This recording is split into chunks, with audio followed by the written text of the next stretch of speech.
Good morning, everybody, and welcome.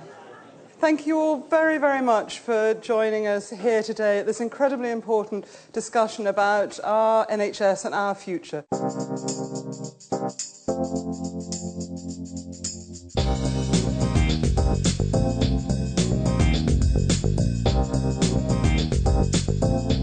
Because today matters so much, what we're going to do is to go to 10 Downing Street for an introduction from the Secretary of State for Health, Alan Johnson, and Lord Aradazi, a clinician who is leading this review.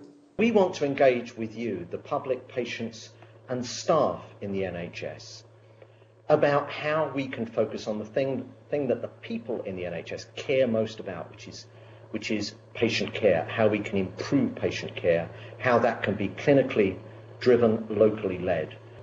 I hope you will have a good day. We have a lot to learn from you, mostly the patients and the member of the public there, and also the staff. And where do we need to take the NHS to the next 10 years? Your findings and what you tell us today is extremely important. So I hope you have a great day. Best if I introduce myself first. Matthew Cook, Professor of Emergency Medicine at Warwick Medical School. So what's this about? It is a national review, but it's importantly, it's a regional review, it's a local review. So we're not going to have one solution, even within the West Midlands. What we need to work out is what is the best that we can provide for everybody. What's happening in Birmingham today is we are the hub event for a national series of discussions like this happening all around the country. Let's start by going to York and Humberside. Thanks very much, Vicky. Hello from sunny York. We've got 133 people here today, and we've already had some really lively discussions about priorities and what works well and not so well in Yorkshire and the Humber. So over to you, Newcastle. What is very encouraging in terms of what is working well with the NHS is the quality of staff. People have talked in great depth that the staff here are a real asset to the North East. Over to you, Maidstone.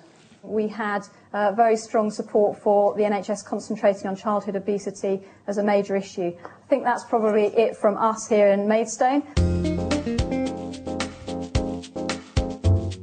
Let's now move on and start playing with the things that look like remote controls. We're going to do some polling. Overall, how satisfied are you with health services in your area? So if everyone can vote on that. So 11% of you very satisfied with health services in your area. We're using a number of different techniques. We're using roundtable discussions, as you can see behind me. We're hearing from experts who work in the NHS. We're using a table quiz to help people understand some of the key facts they need to know. We're using some film material to show people. So it's about using lots of different ways to keep people involved and engaged rather than lecturing at them from the front. It gives me great pleasure to introduce the Secretary of State for Health, Alan Johnson, who has arrived with us here in Birmingham.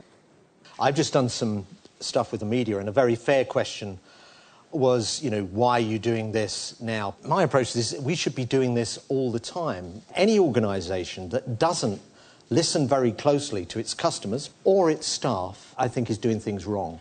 So, without further ado, I'm just the warm-up act here. Professor Lord Aradazi. Huge investments have gone into the NHS. We've reformed the engine that runs the NHS. We now need to look at the product of the NHS, which is the quality of care we provide to the patients and those who use the NHS. It's a bottom-up approach rather than Alan, myself, David sitting in Whitehall and designing what the health service should be, what the blueprint would be. We will always get that wrong, and that is why it is bottom-up. What do you think the priority for the review should be? Well, I think the priority of the review should be to improve care. I think there were a number of issues that came up, like infection in hospitals. Access to the health service and the delivery of quality services to patients who need it. I think it's good that the public are heard, not just in the House, but that the public opinion is taken on board. The public have certainly got an awful lot of information out of staff just in general conversation, but at the same time we've heard quite a lot about the experiences they've had of the NHS, and we can take those back into our own personal practice. Everyone's got to know about the individual patient and treat people as individuals. There's not going to be one size fits all. We have to remember that.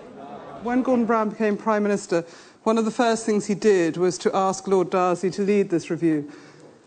As some of you know, it's something that is very close to the Prime Minister's heart, and he's actually managed to clear an hour in his diary today to come and join us. Can I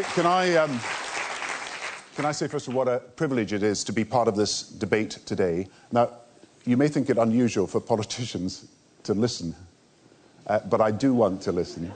You know, someone say a few minutes ago, you know, you're not ill on a 9-to-5 basis. You should have services that go beyond 5 o'clock in the evening and are there at weekends. The second question that was being asked around the tables that I've been around is also about the standard of care in hospitals.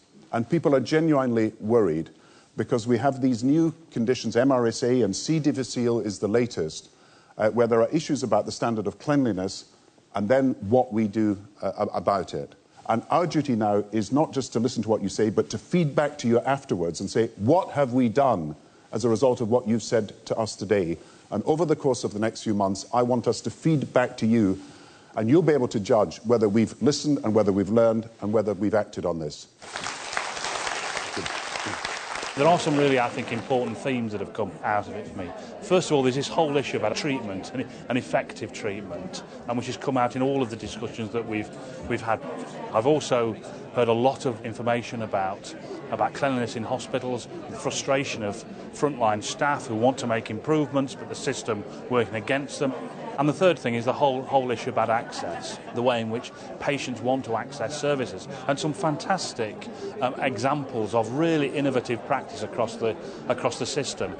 And I think the real challenge for us is how do we spread that to the NHS as a whole. It was a great event. From a review perspective, I certainly learnt a lot, and I think we have a lot to capture. I hoped for this kind of atmosphere, where people weren't shrinking violet, so to speak, where they were really, really keen to speak their minds, to do it in a really constructive way. And that's what I found at table after table. We need to listen to the customer, the patient, the public, and certainly the staff who work in the NHS.